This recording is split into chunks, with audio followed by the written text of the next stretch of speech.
Good evening, everyone. Good evening. Okay, this goes two ways. Good evening. Good evening. Thank you very much. For those of you who I don't know, my name is Pat Shea, and I'm the CEO of the YWCA. We are very excited to be here tonight and very grateful to Lipscomb for giving us this wonderful space and supporting this event. They are a wonderful community partner, probably for all of us. And I also want to recognize all our partnering agencies. I was very excited, proud, pleased at the number of women's organizations that said yes when we reached out and asked them to partner. I'm honored to be here tonight to facilitate this panel. I've had a really great opportunity to meet with most of the candidates over the past couple weeks, and I have to say that I think every single candidate knows our desired vision. We want Nashville to be the safest city in the country for women and girls.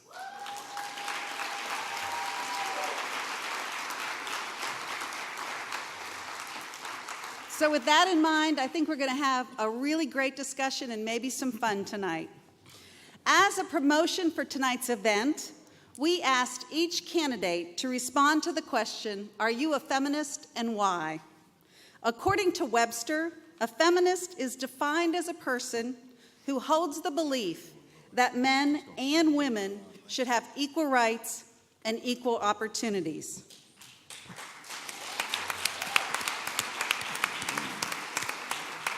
How could anyone disagree? Our purpose for tonight's forum is the same as our purpose was with that question. We want to change the conversation, shake up the dialogue, at least for tonight, because tonight we're going to focus on things that are important to women and girls in this community. All of us think and know that public transportation, public safety, education, and affordable housing are critically important to women, men, the whole community. But tonight, we're going to focus on what I would call women-specific focused items, such as violence, poverty, and equality. We're also going to be doing something a little interesting in that you, the audience, get the opportunity to vote on each of the 5 main questions that we've asked the candidates by using something called Poll Everywhere technology. So I want to start this evening with a test question. And I had to learn about this, so now you do too. You have to get your phone out if you have an iPhone. And what you have to do is go to texting and put in the number 22333. And then where you normally put a message like, "Did you close the garage door?" if you're at my house, I want you to put YWCA, it doesn't matter, caps, no caps.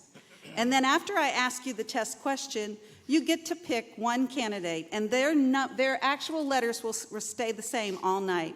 So as you can see, Megan is A, Charles Robert is B, Linda is C, David is D, Bill is E, Howard is F, and Jeremy is G.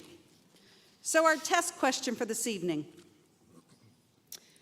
Who would you vote for mayor of Nashville if you were to vote right at this moment?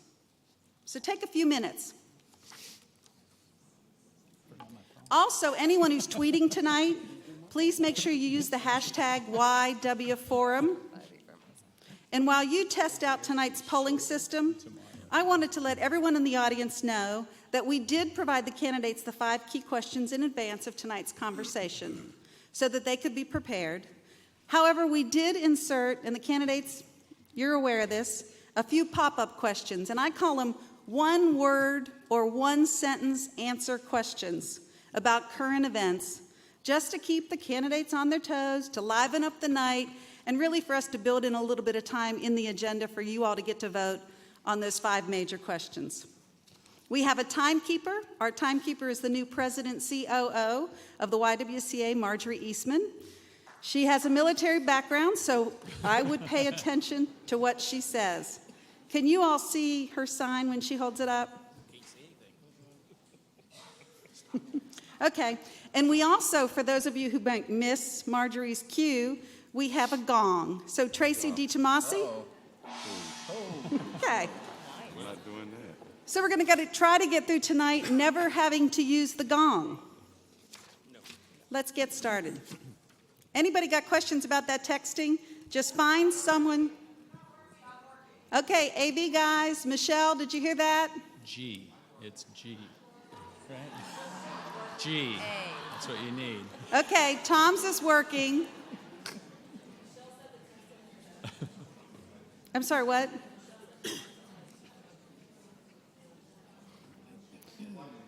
I'm sorry, what? So, Michelle, what am I supposed to do now? They're checking it.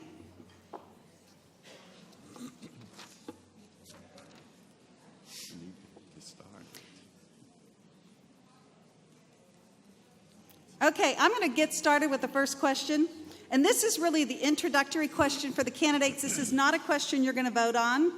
We're going to begin with Megan Barry on this question and go in alphabetical order. And each candidate has 60 seconds to respond to the following. Please, Megan, introduce yourself by stating how your experience uniquely qualifies you to effectively address issues facing Nashville women. Thank you, Pat, and thank you to the Y for including all of us tonight and for this incredible opportunity to talk with all of you. I am uniquely qualified to help and to discuss this for some pretty obvious reasons, but let's just put those aside. The other reasons that I am uniquely qualified are because I've actually spent the last 20 plus years as a woman in corporate America. I've worked as an ethics and compliance officer, and I've spent the last 7.5 years in government. I have served on the Metro Council, and I know how government works, and I know where it doesn't work, and I know where the opportunities are where we can address the issues that women face. As your next mayor, I am eager to lead this conversation. I am eager to lead our conversation this evening, and because I can't see exactly the sign that she is holding up, and I'm a little worried about the gong, I will stop there. Thank you. While the composition of my family does not qualify me to be mayor, the aspirations that I have for my 3 daughters and my son are one of the reasons that I am running for mayor. I want my children to grow up in a city that affords them the same opportunities that I was afforded, to grow up in a city that's known for its decency, known for its prosperity, its diversity, and for its culture.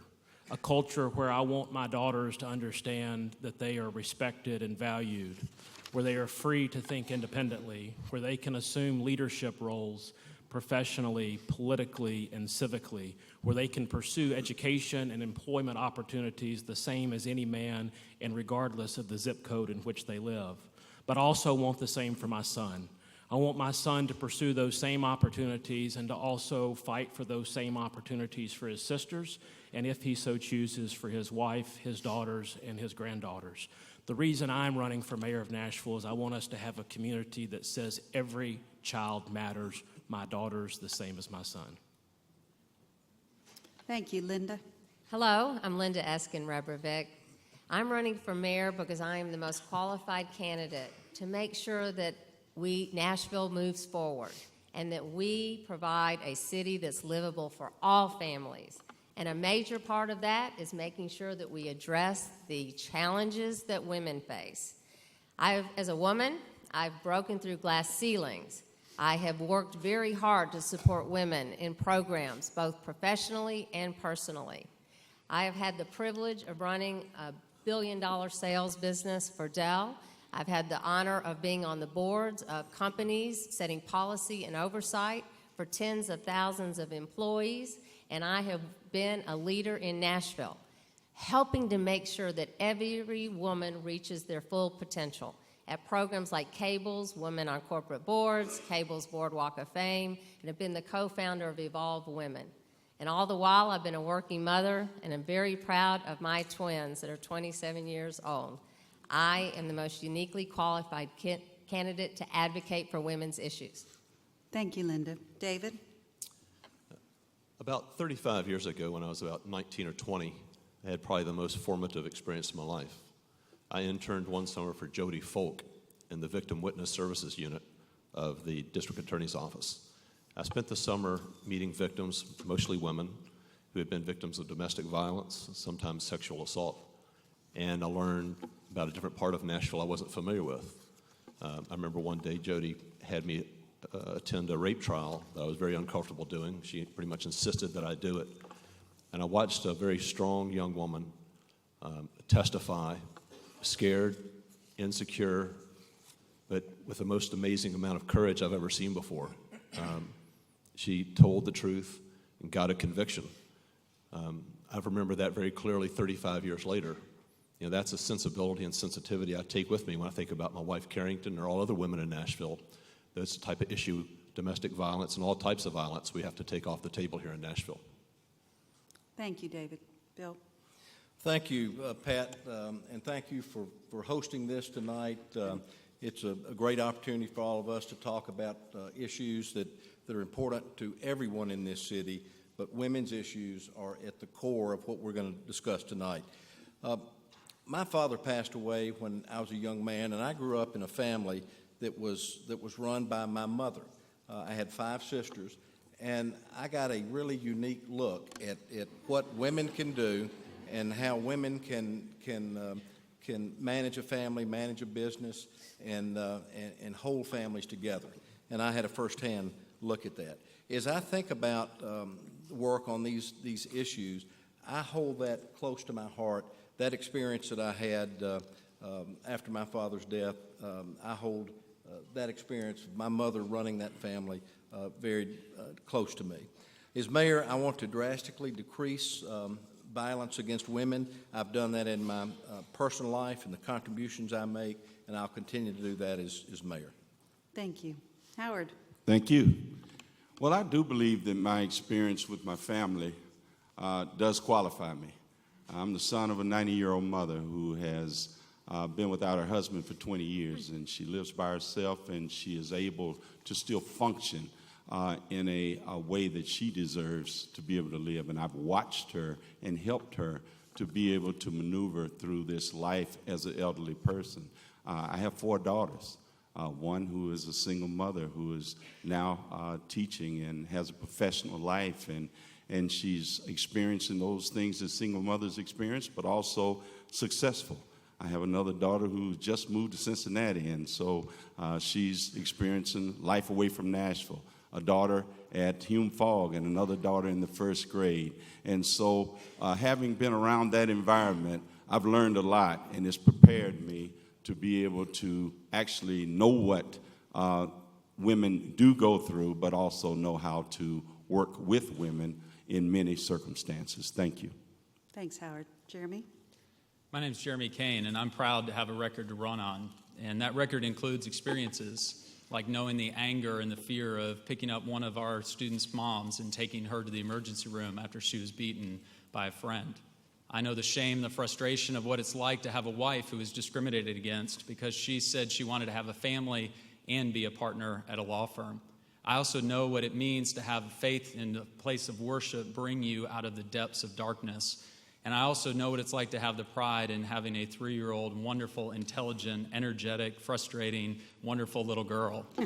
But more importantly than that, in those experiences, is being able to translate those into results. Right now, 25 young ladies are in a college classroom, one of whom is right here at Lipscomb, because of taking those emotions and those experiences and putting them to work. Those are 25 young ladies who have a future, who are not pregnant and no drug problems and have a different life because of that record. I'm proud to be here and proud to have this conversation tonight. Thanks, Jeremy. And not one single gong. All right, so the audience, I understand our technology is fixed, so if you want to go ahead and vote, who would you vote for mayor tonight if you were to vote at this exact moment? A is Megan Berry, B is Charles Robert Bone, C, Linda Eskin-Revervick, D, David Fox, E, Bill Freeman, F, Howard Gentry, and G, Jeremy Kane. I'll give you just a few minutes, then we're going to close that. The voting's only open for just a couple minutes, and then we'll literally close. You can only vote once, and we're going to tally everything and have it available tomorrow. For the next question of the evening, the audience will be able to vote on this question, so make sure you're ready to text for your favorite response. Please wait till all the candidates are finished, and I give you the go-ahead. This time we're going to begin with Charles Robert Bone, and each candidate has 90 seconds to answer this question.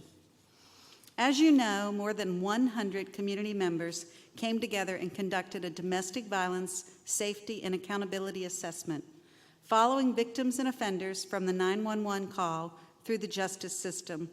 While excellent progress has been made, there's still a long way to go. Our question is, what would be your top 2 priorities from this assessment, and at what point in your administration would you address them? Charles Robert? Thank you.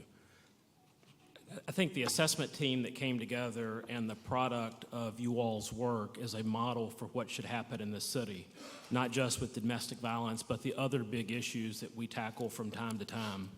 Obviously, the immediate product we've seen out of that is the Gene Crow Advocacy Center, which I think is fantastic, and I think is one of the most important projects that we've undertaken in this city in the last couple of years. In going through that assessment and beginning to understand, the 2 priorities that I see that dovetail nicely with what my priorities are for the city. First is to think about what we do with children and to ensure that we are pursuing best practices with children, ensure that we're seeking out children in homes when there has been an incident of domestic violence, to ensure that we are talking with them in an age-appropriate way so that they understand what has taken place, and that we talk to them about safety, and that we outreach to a school resource officer so that they understand what's transpiring in that home. I think the second thing is what we do about data, and having a one-point database that all groups, that all those on the front lines can access in real time so they know what they're dealing with when they respond to a call, but that also is available for us to measure outcomes and begin to look at, is somebody more or less likely to show up for a court hearing, to show up for the jail docket, to show up for an order of protection, and who is being most effective in that process. Thank you. Linda? I also want to applaud the YW and everyone who worked on that assessment. It was very thorough, very well done. And what was clear to me is that the most important thing we need to do as a city is to prioritize the well-being of the victim. As women, we can understand how scary that is and how unsure you're going to be of yourself in the future. And so I would point out 2 areas. First of all, we've got to make sure that we focus on early intervention. The counselors, the advocates need to be on the scene immediately when they get to the victim's home and when the police are there, because they need that support. They need that helping hand. They need that compassion and care. They need to make sure that they have someone to hold their hand and take care of them while the police can work and handle the abuser. It is proven that early intervention helps keep women out of this vicious cycle and to take them out of it.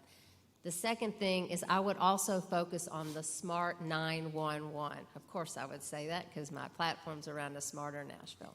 But I love that application because what that's about is getting information to the dispatchers so that they are sensitive and able to help the victim on the phone very efficiently and effectively. Metro and what we would need to do is make sure that the profile information is entered so that the questions and the scripts are in there appropriately, that the dispatcher tells them the police are on the way. Thank you. Thank you, Linda. I like those ladies down there. You're doing good. Okay, David. I'll focus on an economy of words here. That's a nice ending. True. 3 or 4 previous forums, I've had occasion to talk about a current mayor, Mayor Dean, and just note that while some people will look at many of the buildings that have been constructed as his finest legacy, for me, the Domestic Violence Assessment Task Force is the #1 achievement. If you care more about humans than about buildings, I think this is the signature accomplishment of his tenure, in my view. And this does set a good template to use for other challenges, like specifically mental illness. We could follow the same process and dramatically improve our mental illness services in Nashville. As far as areas we need to focus on to kind of continue moving it forward, first, I think we need to recognize that this was a study of the baseline population. How do we best reach, the average person, the average woman, to meet the needs and prevent domestic violence? What it didn't do, it didn't really reach out and address those who have various issues, specifically the immigrant population. There hasn't been much effort yet to focus on the special needs, the cultural resistance sometimes of new Americans, and that needs to be a focus. And secondly, something called the lethality assessment program from Maryland, which allows on-the-spot diagnosis, essentially, of how severe are the risks. That's going to require a lot of training. It's extremely important, and we can take it from precinct to precinct, and that would be a top priority of mine. Thank you. Bill? First, I think that it's absolutely critical that we establish an integrated data collection system so that everyone involved in this problem knows the latest information, knows what is going on, and I think that's just a critical piece of this. My daughter-in-law works for the Sexual Abuse Center. That's an organization that I have supported for many years. They do wonderful work.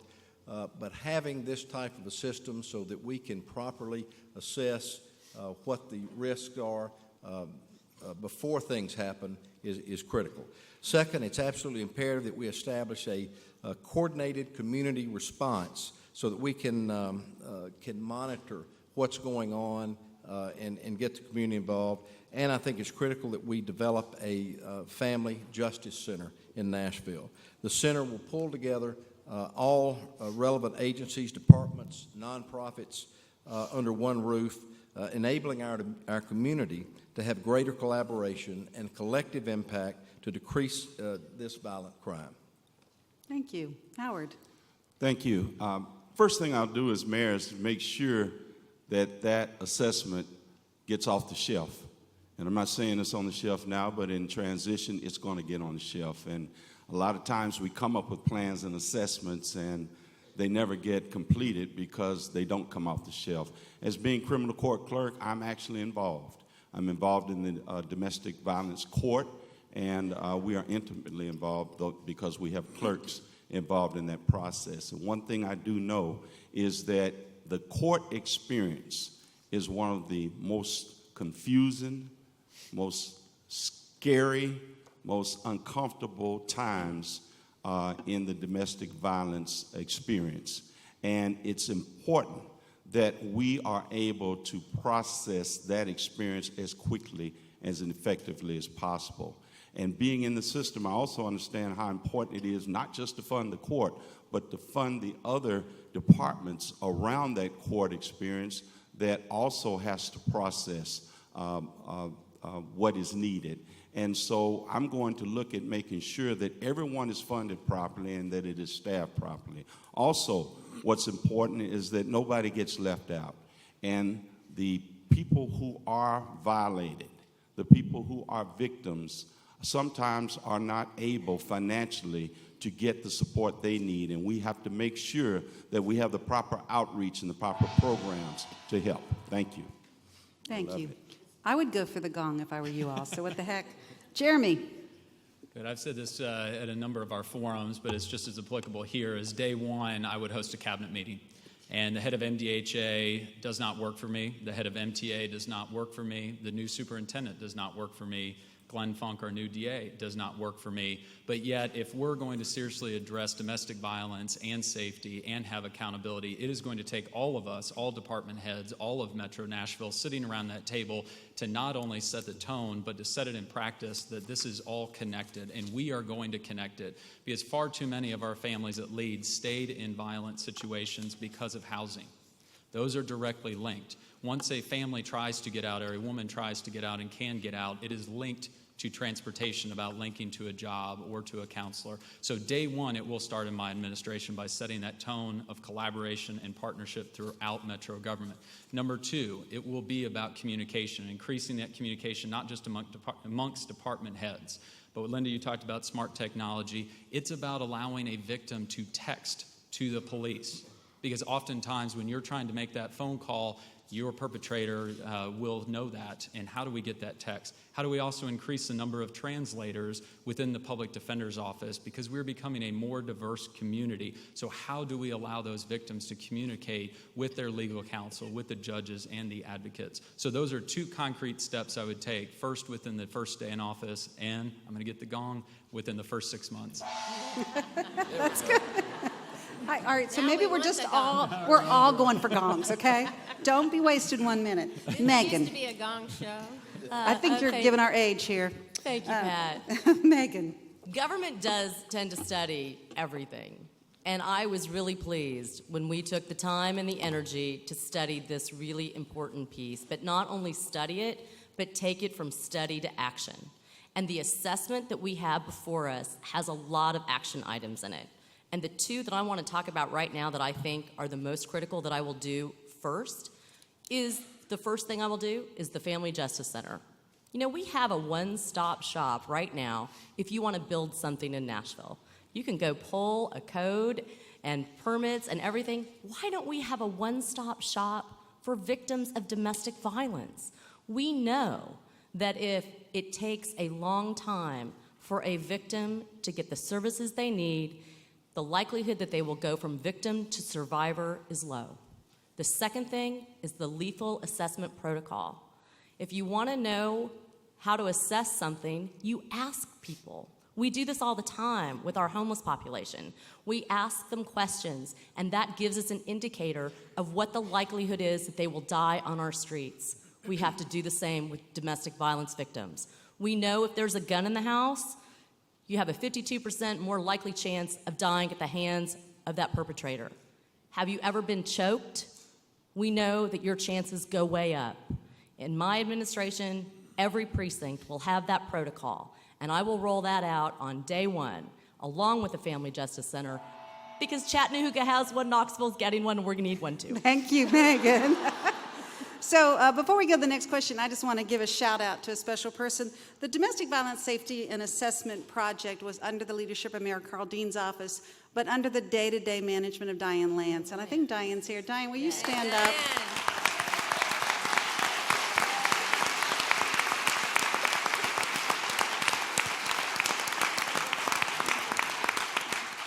That was a great piece of leadership, and all of my partnering organizations that share the space of domestic violence, sexual assault were involved, and the YW was just one player.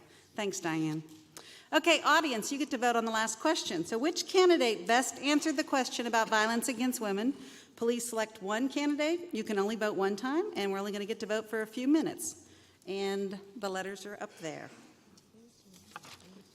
So candidates, while they're voting, we're going to go ahead with a question that you probably weren't prepared to answer, a pop-up question. And Linda, we're going to start with you. In 30 seconds or less, we'd like you to try to answer. Do you agree with how the Baltimore mayor, Stephanie Rollins Blake, is managing the violent situation in her city? Yes or no? And just a quick thought about that. I would say no, and I think that the answer is focused on the fact that you've got to work on providing the kind of police leadership that we have in this city, where everyone is supported and where you don't have a kind of situation that happened there. And so I would be more proactive in working as we have in Nashville than she has been. Thank you very much. David. Regrettably, I've been in Salt Lake City the last few days and have missed most of the coverage and most of the developments.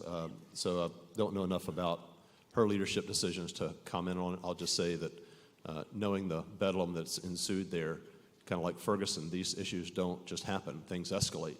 You know, there are climates that are created that cause problems to get to this level. And I suspect Baltimore has had a long history of these issues, so this is not a sudden, spontaneous event. Thank you. Bill. You know, I think that what we've seen with our police chief, Chief Anderson, and our police department, that wouldn't have happened in Nashville. I think that's a direct result of the leadership out of the mayor's office. It's a direct result of the leadership that Chief Anderson has provided in our Metro Police Department and with our rank and file officers. That would not have happened in Nashville, Tennessee, and I think it's a direct result of the quality of the leadership in our police department. Thank you, Howard. I don't know that I would blame her for the actions of a despicable person and despicable persons within her police department. She is responsible for her city, and she's the face of her city. But seeing these events that happen in Baltimore and across this nation the way they are happening, we should blame the parties that are creating the problem, even those who are responding to it, and make sure that we let them know that this is not the way they should act. Thank you. Thank you. Jeremy? Like David, I was in Salt Lake City with the chamber trip and wasn't on Twitter all the time and wasn't watching CNN. But what was interesting, and I'd say no to answer the question, and what was interesting is in the morning watching the news, the mayor was doing one thing, and at night when they're able to check the news, the mayor was doing a different thing. And consistency is important. And if you look at Chief Anderson and our police department, very consistent over time, both in their tone and their actions and their support. When they are wrong, they stand up and say they're wrong. When they can reach out, they reach out. So I think the inconsistency is why I would answer no. Great. Megan? The answer is no. It's interesting. I was supposed to have a call with her on Friday to talk about some issues related to government. Of course, they got pushed back. And I would tell you that anytime the National Guard is called out, there's been a failure of leadership. And that failure of leadership has been all the way down the line. All you have to do is look at the violence that's happening in the streets of Baltimore, and there are some systemic problems there that we would need to address if this were to happen here. But I agree with my colleagues on the stage. We actually have Chief Anderson, who has been very good at helping Nashville. And yeah, I see the gong. I got it. Charles Robert.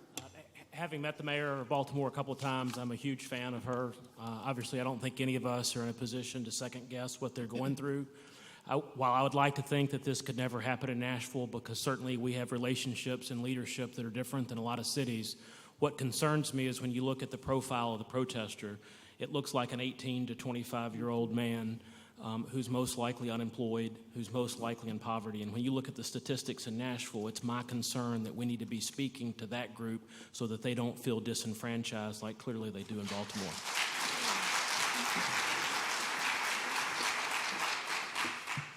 Thank you. Our next question is one where you, the audience, will get to vote again. And we're going to begin with David Fox. Each candidate will have 90 seconds to respond to this question. Families living in poverty in Davidson County can be described specifically by their demographics. They are single women of color with children. What two major initiatives will you undertake to improve the economic status of women and children living in poverty in Nashville? And at what point in your administration can we expect to see things improve? David? Thank you. A few weeks ago, I had a conversation with someone fairly senior in law enforcement in Nashville who works in a high crime area. And he was at his wit's end. They had arrested for the third time somebody who'd committed his third murder. First time they were off the streets for 2 weeks. The next time they were off for about a year, came back and killed again. And he was saying, how in the world have we gone through the looking glass? Why is this the case when we can't keep violent criminals off the streets, yet we have to arrest young men, primarily and predominantly African American, for small drug possession charges? So, the first issue to improve the economic wherewithal of families, women, and children is to do something about the hypercriminalization we've done of nonviolent crime. I think it's just a kind of an abomination of what the destruction we're doing to families, to young men and young women, is something that we can change and would like to be a part of helping it change. And that itself would allow families to be restored, and all of us, young men, women, and children, are economically stronger when we're part of a family. And then secondly, the most important thing we can do is public education. That solves most of our challenges in Nashville. We have many men, many women who are not receiving the quality public education they need to be successful. And if we want to really move the needle, that's what we'll focus on. Thank you. Bill? I've announced a plan to develop 10,000 affordable housing units over 4 years, 2,500 units a year for 4 years. Nothing will help a single mother with 2 or 3 children trying to make their way through this world than having affordable housing. I know how to develop affordable housing. I know who can do that. I know how to do it. I know what motivates people to build affordable housing, and that's something that I would work on. Secondly, I would increase Metro's early childhood, pre-K, and after-school programs, which would help single mothers shoulder the burden of parenting. Thank you. Howard? You know, a few years ago, 500 of us came together to talk about poverty in Nashville, and we created the Poverty Initiative, and that initiative moved forward. We had a 10-year plan to reduce poverty by 50%. It's one of those programs that's been put on the shelf now. I'll take it off the shelf, I'll get it started, and implement it again. Not only will it help women, it will help families that are in poverty, and everyone being helped, of course, helps women.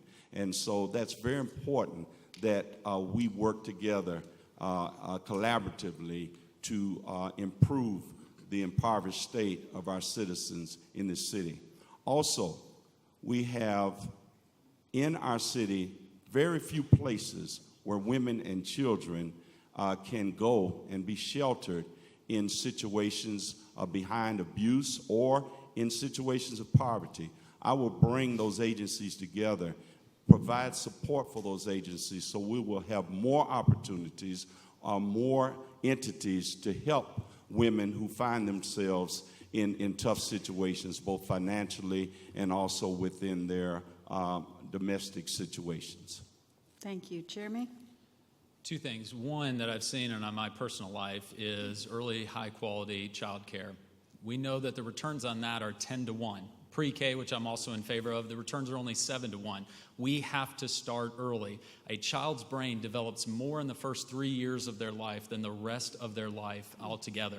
We have to start early. I saw this with my wife who just joined us, and she was able to go back to work early and become a partner at her law firm because we were lucky enough, and I say lucky enough, to get early child care. All of our parents and all of our families deserve that because women who want to go back to work, who want to go back to school, need that child care and that support. As mayor, I would use our city's incentives to partner with businesses to open child care facilities in and around their businesses throughout Nashville, in Antioch, in Bellevue, and Bordeaux, so all families have access to that. So you asked when? At the end of my 8 years as mayor, no mother who wants it will be denied early, high-quality child care. Second thing is once women can go back to school or go back to the workforce, they need transit. They need to be able to get to jobs. They need to be able to not only have an affordable home, but an obtainable home. That is where transit comes in, and that will begin day one with a transit plan in my administration. Thank you, Jeremy. Megan? We know that in order to lift people out of poverty, they have to have education, they have to have transit, they have to have affordable housing. There are all kinds of components, and they have to have jobs. Let me just talk about the education piece for a moment. Because for me, when we talk about mothers and we talk about children, we know two things. If you graduate from high school, the likelihood that you will be in poverty is greatly reduced. If you get a job after you've graduated from high school, again, the likelihood that you'll be in poverty is greatly reduced. So we have to do this on two levels. One, with the children that already are there, the children who need that access to high-quality education in our public schools. And yes, they need universal pre-K. 72% of our kids in our school system are on free and reduced lunch. They need every chance they can get. And in my administration, I will fully fund universal pre-K. I will make sure that there is not one child on a wait list so that those kids have the resources that they need. But mom needs those resources too. She needs an education. And if she hasn't graduated from high school, she needs her GED. Because if she can get that GED, she can get that job. I support what the Y does. I support the organizations and the not-for-profits out there that create the opportunities for our moms to get those GEDs. In my administration, we will continue to make sure that GED education and high school graduation from those children who are entering at pre-K is critical, and we will move forward on that. Thank you, Megan. Charles Robert? Most of us can cite the statistics about poverty in this city, which were updated today through the Community Needs Assessment. We learned today that we have 117,000 people in Davidson County living in poverty. The good news is that's a reduction from 122,000 last year. But the scary thing about that is our percentage of children living in poverty has gone from 29.4% to 30.5%. That means today we have about 2,500 more children living in poverty than were living in poverty last year.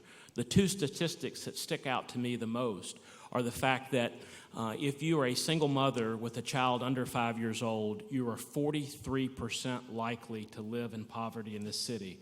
The second thing, when you look at just the basic needs assessment, you would have to make $38,400 a year if you had one child to survive in Nashville. A $38,000 salary means you're making $19 an hour.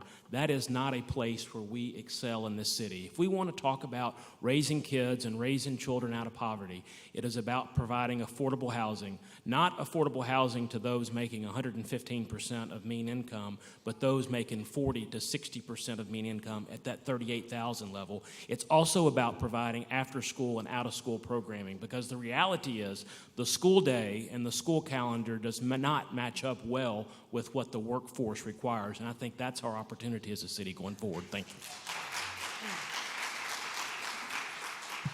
Thank you. Linda? Yeah, as your next mayor, I commit that I will focus significant amount of attention on that single mother with children living in poverty. We know that she is going through a balance of taking care of her children, which she loves so much, and wanting to be there with them, and at the same time having to provide care for them by going to work. So while she's at work, she's worrying about the children. While she's at home, she's worrying about getting a job and being at work. There is no one silver bullet. I'm going to talk about two things, though, that I'm going to prioritize. One is cradle to career. Just what happens in the school is not going to solve this problem. It is a combination of child care, pre-K, and after-school programs. And I will commit that by the end of my first year, we will have programs like Top Floor and NASA. That's my goal in every single public school in Nashville. Secondly, it's about transportation to make sure that that mother can get to the job. A mother living in North Nashville that has an opportunity to take a job in Green Hills, who wants to ride our transit bus system, would spend 2 hours on the bus getting to that job. It's prohibitive. We will have a transit plan in my administration. I've committed within 120 days in your hand to make sure that we provide transit so that people that need to get to those jobs can get there. Thank you. Thank you. Okay, audience, it's time for you to get to vote again. Which candidate best answered the question on economic status for women and children? Please select one candidate, use the same letter. You only have a few minutes to vote, and you can only vote once. So candidates, we're going to do another quick pop-up question while they're voting. And Bill, this one starts with you. This is kind of a current day question too. There's an effort underway to put a woman's face on the $20 bill by the year 2020 in honor of women's suffrage. Give me the name of the woman you would choose to replace Tennessee's very own Andrew Jackson. Yes. I think I would wait a year or two, and then I would put Hillary Clinton's face on that coin, the first woman president of the United States. Thank you. Howard. I think my mother would be a great face on that. Thank you, Howard. Jeremy? Well, you took that away. I saw Tracy Kane in the back. That would be wonderful. No, I think Rosa Parks. Rosa Parks, thank you. Megan? Eleanor Roosevelt. Okay. Charles Robert? Coretta Scott King after seeing the movie Selma. Thank you. And Linda? And a testament to my cousin Jane Eskin, for sure. All right. And David? Harriet Tubman. All right. Thank you, guys, very much. So voting should be over. I'm going to go to the next question where you'll be able to vote. And we're going to begin with Howard on this one. Each candidate has 90 seconds to answer. Every 20 minutes, the Metro Nashville Police Department receives a report of domestic violence in our community. Last year, there were more than 26,000 reports, and yet we know that many women never make that call. We believe the end of violence against women and girls begins with men. What will you do as mayor of Nashville to engage men and boys to help solve this problem? Well, first thing I will tell you is that many women don't make that call because homeless women don't get a chance to make that call, and over 90% of homeless women are abused every day almost, and it's just a terrible thing. So I agree with that statement. What I will do is join hands with the YWCA and I will continue to be a part of MEND, MEND. And that is where we bring coaches and people out of the faith community together. I'm already a part of that. And teachers, and we connect them with young boys, and they become the mentors to teach these young boys how to treat women. Also to teach them how to treat themselves, because they grow up in homes where the dads are not treating the women very well. They grow up in churches sometimes even where the preachers are not treating or being the best role models, as they don't allow women to lead in their churches. So not only does this program help the young people and help to make them better, but it also helps the adults to become better men and better role models in this case. So I'll be your partner as mayor, and we will tackle this problem, and we will win. Thank you. Jeremy. Like Howard, I was an early signatory and supporter of MEND, and I think that's an important first step, and I would encourage everyone to get involved if you're not already involved.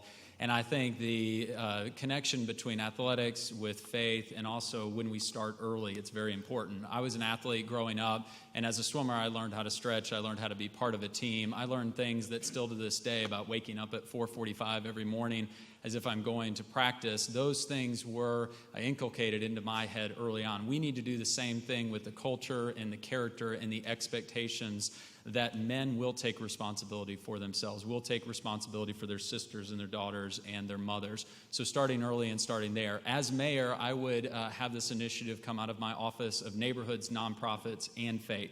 We are a city of neighborhoods. We are an incredibly caring and compassionate city. We are a city of faith with over 700 places of worship here. And bringing those institutions and those strengths together in the mayor's office are critically important. We need to start early. I see the DA here as well, Glenn Funk. When he said we need more diversity amongst our lawyers and our police officers, he didn't say we're just going to start in law school. He said we're going to partner with high schools and we're going to partner with middle schools. When we break down those barriers between our faith institutions and our schools and invite folks in early and often, that's how you start changing that culture long term. Thank you. Megan. So being a board member of the Y, I absolutely support the MEN program. I think men and boys need role models and tools to help them understand that it is wrong to objectify women. Just this weekend, Law and Order Special Units victim did a whole marathon, and interspersed during each one of those commercials, if it wasn't a political commercial, was something related to objectification of women. It's a lot easier to beat someone if you don't think that they're a person. And from my perspective, I'm guessing that most of the women in this room have been objectified at some point in their lives. In fact, just the other day, I was having lunch with somebody in the power structure. And after we had a long conversation about some complicated financial tools, he reached across the table, he took my hair, and said, "Oh, I guess you really aren't a dumb blonde." There's a lot of work to do, and a lot of that has to do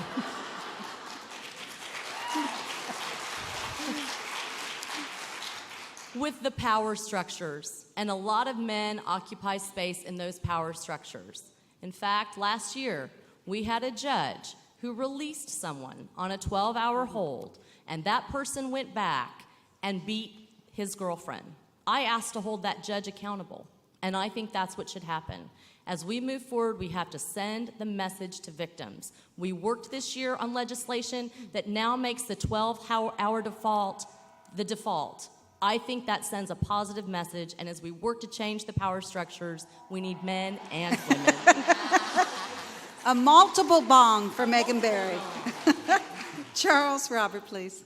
I think the mayor has a unique leadership position in this city to set the tone and the culture when it comes to respecting and protecting women. But with all due respect, as a 41-year-old man, I think that gives me a unique opportunity to speak into the lives of boys and young men. I will say, Pat, the first time we met, I went back and looked at it this morning. It was September 16th last year, and just an introductory meeting, and you laid a trap for me that Clarence Darrow would have been proud of. When you began to ask me about what I do, what I model for my daughters, and how I empower my daughters, and then you said, "What about your son? which stunned me and I didn't have an answer for. And you began to talk to me in a way that only a parental figure could, and to begin to show me, and I mean that with all due respect, and begin to show me that what I model for my son is probably more important than what I say to my daughters. His name is Henry. When I call him Henrietta, messing or joking with him, what does that mean? When I say grab your purse, when I say your sisters run faster than you, what he hears is that he's supposed to be stronger, better, faster than them. I love, and that's been the most remarkable meeting I've had. It's something that has nothing to do with the campaign, but I think about day in and day out. I will say, I brought it with me, if you indulge me just for a second, the invitation to the men's event said the words we say to each other, whether on the field or behind closed doors, create our culture. That's how violence against women starts, with men just like us saying words. Thank you. Linda? Yes, I applaud this whole concept of helping just erase, make Nashville the safest city by stopping domestic violence completely. And the fact that men and young boys are a major part of that. And so the MEND program is fantastic. And I'm really excited about the way the education is done, the mentoring is done, because think about talking to a young man and saying to him, that could be your mother. That could be your sister. And the impact that's going to have on them if they're ever thinking about doing the wrong thing, because they're thinking about their loved ones and people they want to protect. So I think that program is outstanding. There's another program, because again, this is for men and boys of all ages. There's another program I found that the CDC has been working on in many different cities right now, and it's called DELTA. And of course, it's an acronym. It stands for Domestic Violence Prevention Enhancement and Leadership Through Alliances. Basically, what they're looking for is what are the high risk factors, and therefore, who are the men that are high risk at having a propensity because they grew up in a socioeconomic environment, because they were around child abuse or women abuse. These are men that need a healthy social relationship, and they are finding those men and helping them through to make sure they are proactive. Thank you. Thank you, Linda. David? Yeah, well, first, it's indisputable that domestic violence is predominantly a problem of males. It's a cultural problem. And credit the YW here locally for getting that word out and getting the sensitivity of men where it needs to be. But I think if we're trying to find what's the most powerful way to engage men and boys, how to affect behavior, a little behavior modification, it's to make sure we faithfully implement the 186-page assessment that was created a year and a half ago. Because that, as you probably know or might not know, is that boys who have been exposed to violence in their home, who have witnessed domestic violence or been the victim of violence themselves, are extraordinarily much more likely to be abusers when they get older. So there's nothing more powerful that we can do to affect the behavior of young boys and men in Nashville than to faithfully implement the current assessment and the proposal, and to recognize that's step A, and we need to keep on continually improving it. Beyond that, the mayor has an incredibly powerful bully pulpit. We've seen what Mayor Dean has begun to do on consciousness of health here. Well, I intend to make that my priority, to make domestic violence and treatment of women also part of our culture, part of the continual conversation, so that over the next few years we can affect great improvement here in Nashville. Thank you. Bill? Thank you.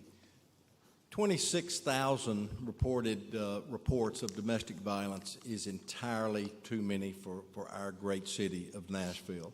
That number is shocking to me. It ought to be shocking to every one of us in this room. I am so proud of the job that Glenn Funk is doing as district attorney. I'm so proud of the job that our police chief is doing. I think we can make a difference in those numbers. We can reduce those through the work that General Funk is doing and through the work that our police chief is doing. I'll make sure that they have the resources to do that.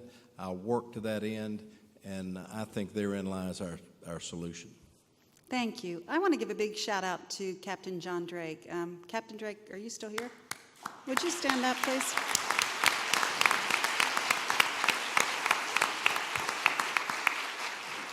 Captain Drake is the head of the Domestic Violence Unit for the Nashville Police Department, and trust me, we are all better off because he is in his job.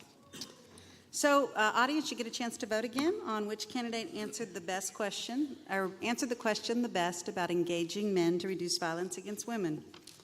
I think you're getting the hang of it now. I probably don't have to keep repeating the instructions, but it is working, right? Okay. It's not. Oh, it's not working.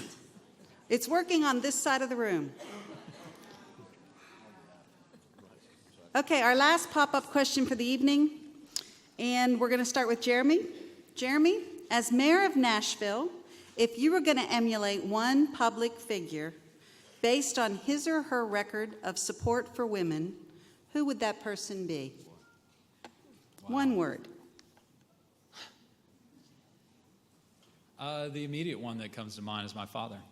He is a minister, and he's been happily married for over 30 years. He's raised 2 daughters and 2 sons, one of whom is a minister, much better than me, one of whom started some schools and I was running for office. But my father has shown how faith can be used in a community in reaching out to families and supporting them through the Room in the Inn program and others, and showing the connection between faith and public service and politics. Thank you. Megan, you could say a few words. Okay, well, can you repeat the question? I'm sorry, Can you repeat the question? Oh, I said, as mayor of Nashville, if you were going to emulate one public figure based on his or her record of support for women, who would that person be? Oh, Pat, that's so easy. That would be you.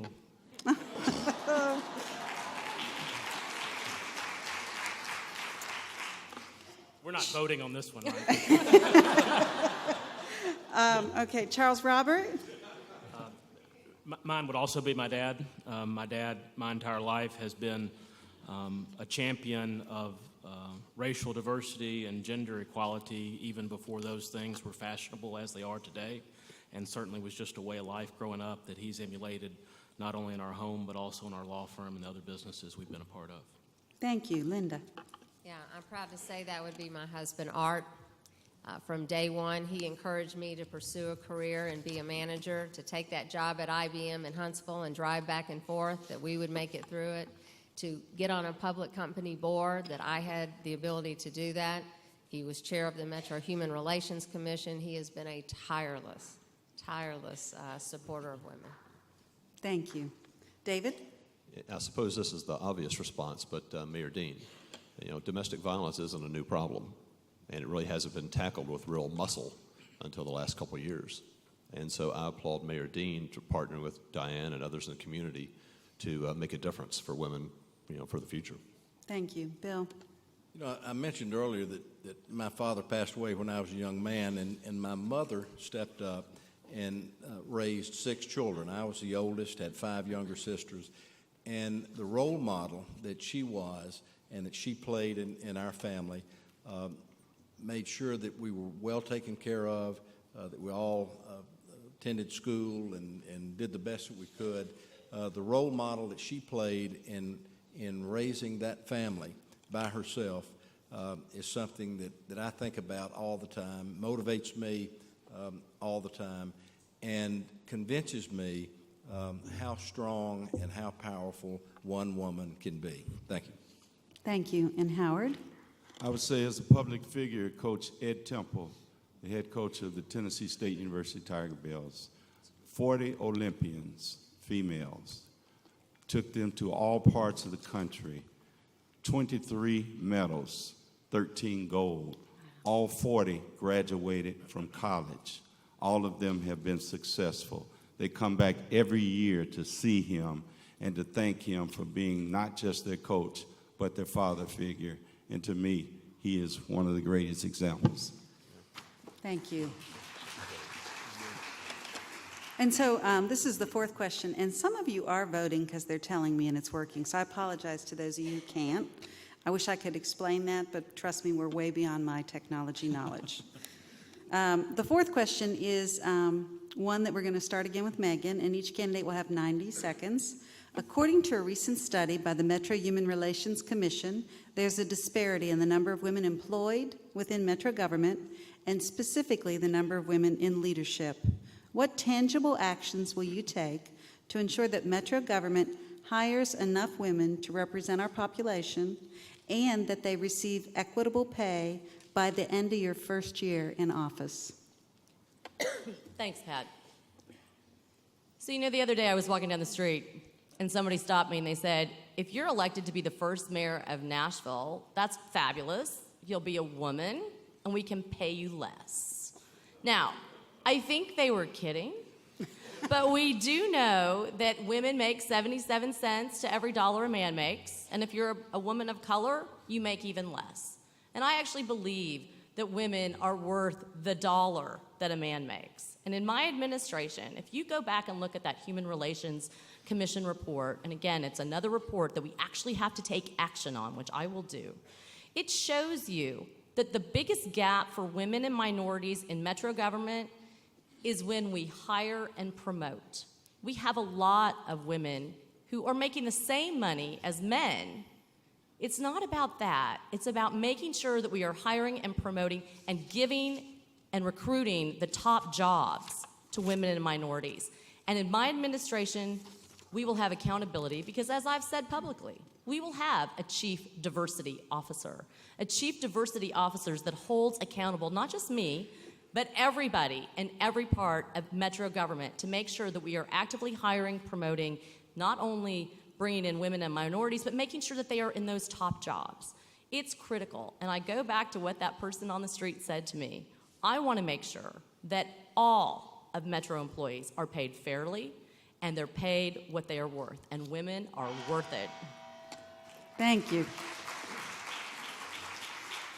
Charles Robert. The vision of a workforce where women are fully represented and fully utilized has not been achieved. We don't have to look any further than the HRC report where we see that 37% of our workforce is women and that the top pay echelons are dominated by white men. However, I'm not going to demagogue this issue, and I'm not going to suggest that we can undo 3 or 4 decades worth of work in 1 year.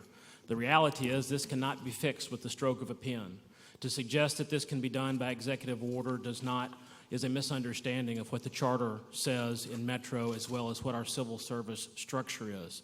To have a system where women are paid equally, we have to have a system where we are hiring and recruiting, retaining and promoting. Certainly there are some things we can do from a policy side in terms of how we create flexible work schedules and flexible job requirements, but the reality is it starts at the top. What we've learned from our law firm is we didn't create the most diverse and equity-friendly law firm in this city by just having a policy or just having a plan. It was intentional. It was a way of life. It was a culture, and a culture that started at the top. Because the reality is organizations support what's important to the leader. And if we're going to change that in Nashville, it has to start at the top, and it has to be the culture for the city. Thank you. Linda. Yes, like many of you, I've lived the struggle that this question is all about. Working in companies, working to get to a leadership role, and how hard that is. And when I read the report from the Metro Human Relations Commission and the Metro HR team, I was really thrilled to see that they focused on these solutions and recommendations on how to improve and go forward, because that's what we need to do. The bottom line is this is about not just doing what's right. Our government should look like the faces of Nashville. It should represent the diversity of thought and background because we are the citizens of Nashville. But that's not the only reason. We should do it because it creates better results. Everywhere you look, where you have more diversity at the leadership table, where you have more diversity around the table making decisions, companies perform better. Their financial results are better. And that's why we need to do this. I worked very hard on the HealthStream board, was thrilled to be the first woman to join that board, to head up the nomination committee. And what we did was we made it a priority to look for diverse candidates. And it worked. And that's what we're going to do when I'm your mayor. Every opportunity, we will look at qualified, diverse candidates, and then we will make a decision. Thank you. Thank you, Linda. David? The report made clear that we do have a problem in the disparity between men and women in the metro workforce. And as mentioned, the problem is not just for the harm it creates for women and their career opportunities. We're kind of shortchanging ourselves. We're leaving a lot of human capital that we're really not employing as aggressively as we should. But to understand the problem, there are a few elements to the report I need to better understand and get more information on. If you're under the civil service rules, men and women make the same thing for the same job. The thing that differs is tenure, seniority. So if you're going to do a big change in that, you're going to have to take on the issue of seniority, which is not something I'm prepared to do. So I'd like to have see more analysis that gives me a better sense for exactly what is the difference in compensation between men and women. But even without that, it's clear that leadership positions have not come to women as much as one would expect or as much as they should. What will I do? I'll just lead by example. As mayor's office, we'll have a very ethnically and gender diverse organization, which is what you have to do, especially when you're leading a government agency using taxpayer funds. Everyone needs a fair shot at good opportunities, and I'll intend to lead by example. The Human Relations report was enlightening to me, but I wish it had gone even deeper. 63% of the employees in our metro government are male, but males make up only 48% of the population. When you start looking at salaries, that number is even more dramatic. Males in the 40,000 and above salary category, males far outweigh females in that measure. We have to do a better job promoting women, encouraging women to advance in our system. We are missing the mark on this issue. And how I'll do that is the same way that we do it in our company. We will find the right qualified people for the job, the right women. We will advance them. We will promote them. We will recognize them. We'll do it the same way in the mayor's office that we do it in our company. Thank you. Thank you. Howard. As mayor of Nashville, you can absolutely change the culture immediately, and that's by requiring people to do the right thing. When I was at Citizens Bank as HR director, the president and I decided that an auditor, Deborah Scott Cole, would be a good CFO for our bank, and so we hired her. Now she's the president and CEO of Citizens Bank. When I was athletics director at Tennessee State University, the senior women's administrator was a man. I changed that and hired Teresa Phillips as a senior women's administrator while she coached basketball and won the OVC championship. Then I promoted her to associate athletics director. She's been athletics director at Tennessee State now for 20 years. In my office, we have 80 employees. 6 of my 8 leadership team members are women and carry the highest salaries in our office. My chief clerk is an African American. 30% of my staff is minority. The fact is that you can make a change. You can do it immediately. You just have to step up and do it. As mayor of Nashville, I've stated before, I'll state it again, I will be the chief diversity officer, and we'll do the right thing. Thanks, Howard. Jeremy. I said it earlier, I'm proud to have a record to run on. If you want to know how I'll act as mayor, go look at the schools that I started. Look at the makeup of the classrooms, look at the makeup of the principal's office and our back office. It was filled with diverse individuals, but it was not easy. It took us 9 years to find men of color who could come and teach in our classrooms, to find and work with and promote women who wanted to step out of that classroom and could when they had families. It took changing the hours of the work schedule and providing childcare and those flexible hours and really working with it. We found Laveau Mulgrew, who had retired, about re-inviting women who had stepped out of the workforce in their 50s to come back and work in an intense environment. So if you want to see how I'll act as mayor, it will look exactly like I did at charter schools. Whether you agree or disagree about charter schools, that flexibility was important for people to make it their careers. But we did partner with TSU and Fisk and Lipscomb to find women who could come in and speak a second language to work with our students. The second and most important piece is we did not have a chief diversity officer, and I won't as mayor, because that is often what politicians point to say that's their job. For me, public data and transparency, we have the report. We know the statistics. I will report on who applies to the legal extent, and we will show exactly how we are making progress, because you out here and across Nashville can hold us more accountable than one person in one office. Thanks, Jeremy. Okay, so we are getting about 300 votes, so those of you who are voting, please vote for who you think answered that question the best for gender equality in metro workforce. And I want to invite all those who are here as our partnering organizations to just stand up so that you can be recognized. Please. Thank you so much for helping us.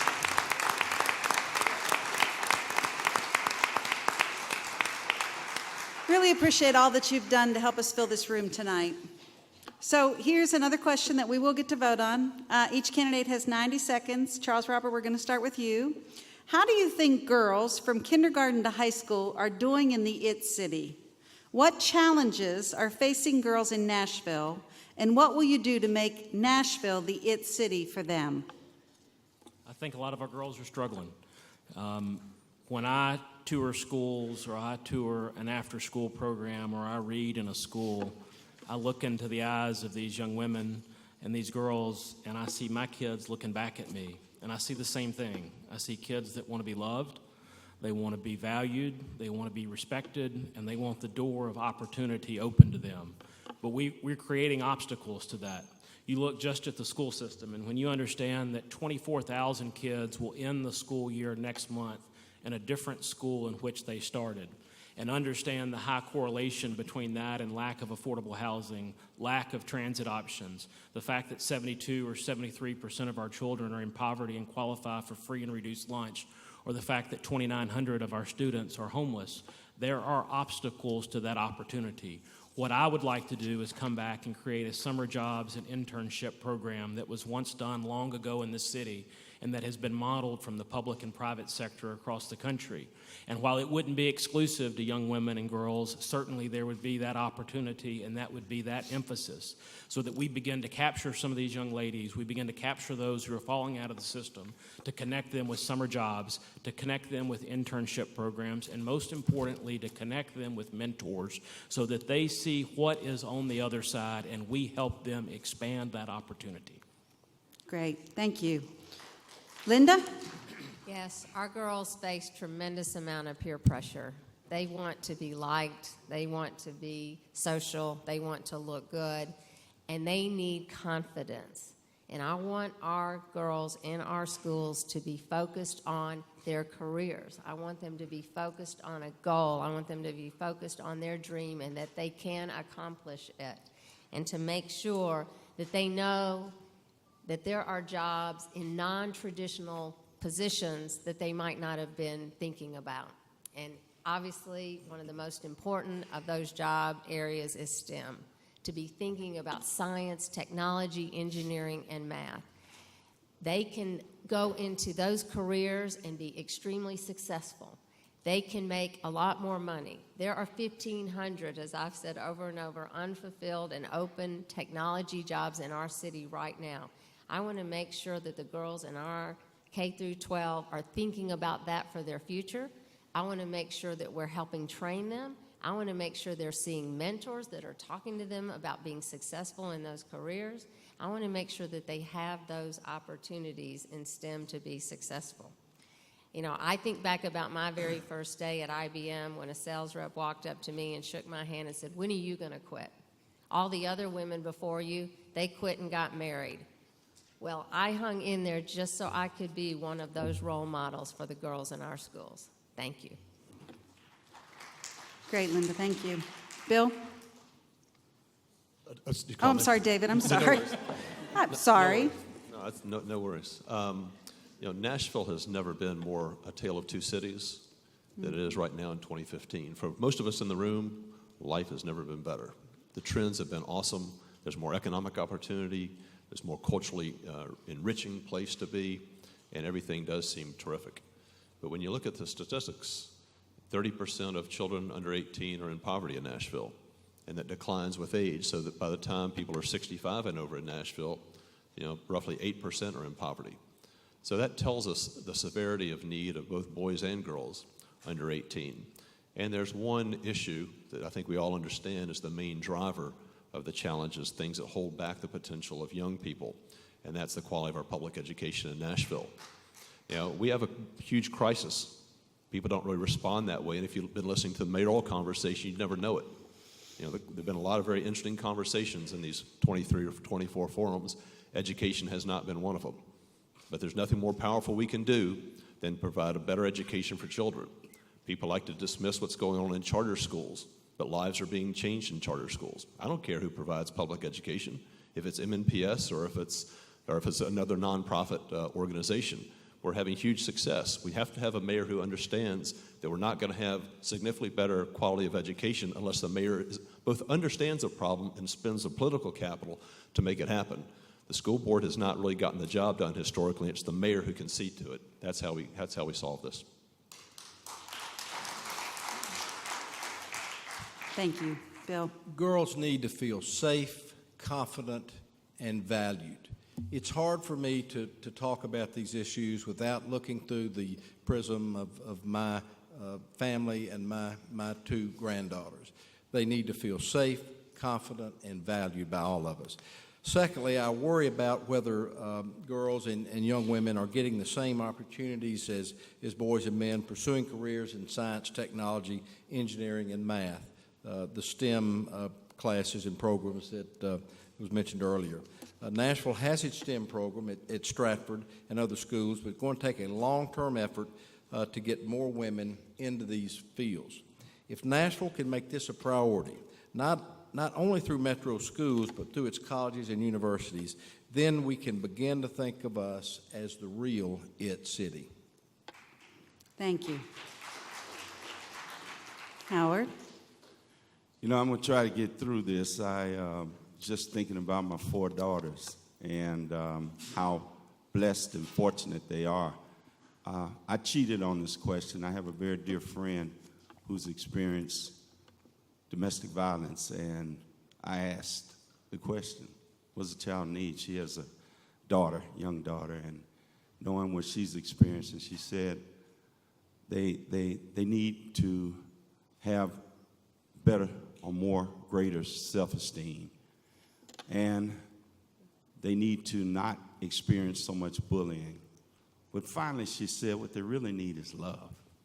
What they really need is love. And how do you bring love into a government, into a city? How do you bring it into someone's life? That is a very difficult thing, but it's a very needed thing. So I was just sitting and thinking that I helped to found United for Hope, where we bring churches into the school system and partner with the schools. And I think tomorrow I'm going to talk to some of my friends with United for Hope and see if we can't target young ladies and try to provide that love and that support that they need through that organization. And maybe it's a small step and a small start, but if we can start providing love in that manner, it could grow, and that's what I want to do. Thank you.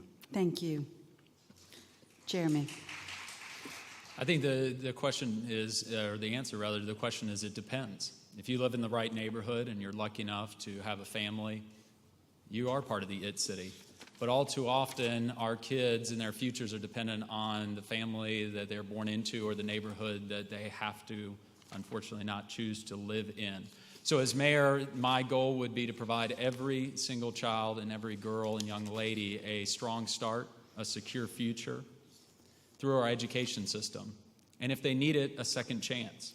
And that strong start starts with early child care that I talked about earlier, is we need to start from the very beginning and provide that early child care and pre-K all the way through our K through 12 system. We need that secure future where you can, as my daughter who's 3 years old, if she chooses to be an engineer or go into math, that we have those classes and we have those teachers, and it's available in every single school. I'm a believer in school choice, but school choice is all too often dependent on choices that are made for us, through a transit system and obtainable housing.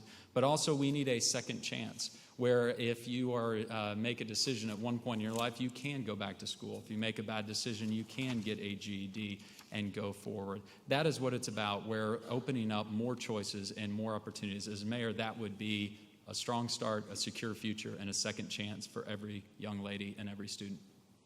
Thanks, Jeremy. And Megan.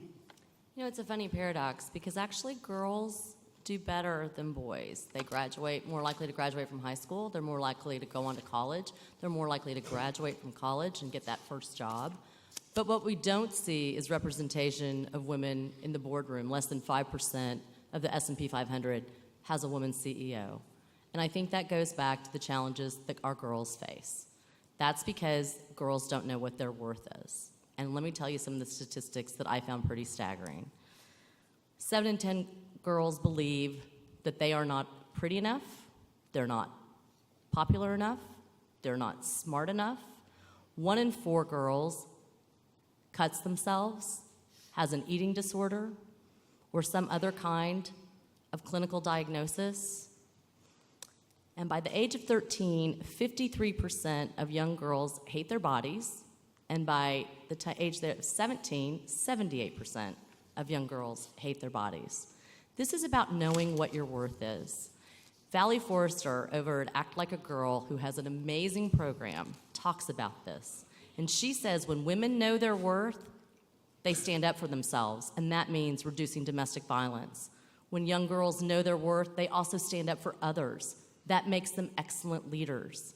In my administration, I will partner with organizations like Act Like a Girl because I think every girl needs to know her worth. Thank you, Megan. So you get an opportunity, please, to vote on this question, which candidate responded the best. And we're going to have, Linda, I didn't realize this when we put it together, but you're going to get another pop-up question. Is it Rob? No, we started with Robert last time, so it's Linda. And this question's kind of unique. We thought that we would ask all the candidates, what's the one thing that we're not asking you about? What's the one issue related to women and children that you wished someone would take the time and bring attention to?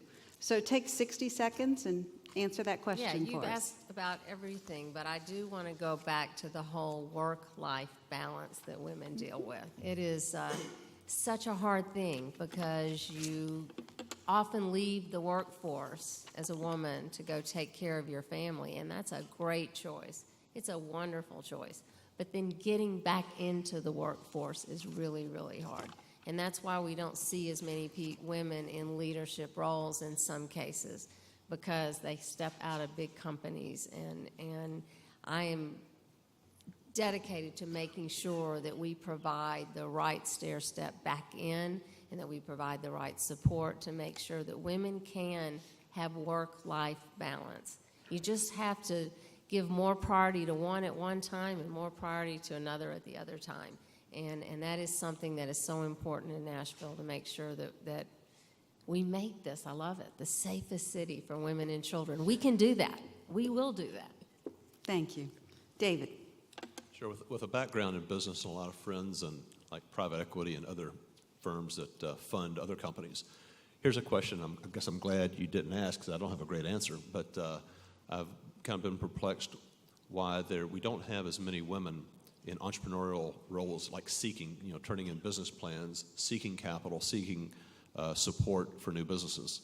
I don't really have an answer for that as far as why that's the case. We're seeing more than ever now, but I know the opportunity, both for the individual young women in Nashville or women of any age, to create businesses and create wealth and employment are much greater than what we're realizing right now. So that'd be something I'd love to explore, engage men and women in that conversation to see what we could do to spur more female entrepreneurism in Nashville.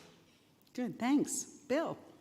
I alluded to this earlier, but in our city, we have 52% of the population is female, and they hold about 36% of the jobs in our metro government. There's no reason that has been going on for as long as it has been. We can change those numbers. We can move the needle on that issue. We can change that discussion. And I think that's one of the most important things that I'll do as mayor, and I pledge to you that I'll work on that starting day one. Thank you. Howard. I wish we had a question about homeless women and girls. Over 3,000 students in our public school system are homeless, and the majority of those are girls, and I would assume that those homeless kids have mothers who are homeless also.